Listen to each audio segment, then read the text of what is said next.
Hey you, and welcome to this video where I will help you out how to turn off your silent mode on iPhone.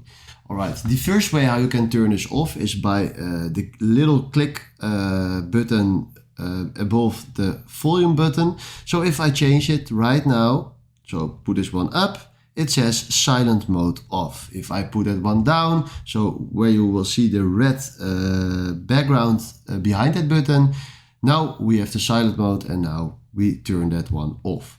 The other option how you can remove silent mode is by swiping down from right in the top.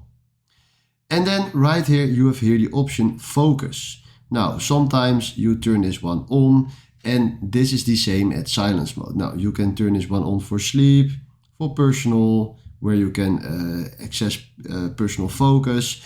Or if we go back, you can do this for your work and install your work focus. Now, right now or many times, we put this one on do not disturb. And if you turn this one off and you put your button up, you will see that we don't have any silent mode from here. So with those two options, you probably remove that option. And if you found this video helpful, please consider subscribing and give this video a like. And then for now, thanks for watching.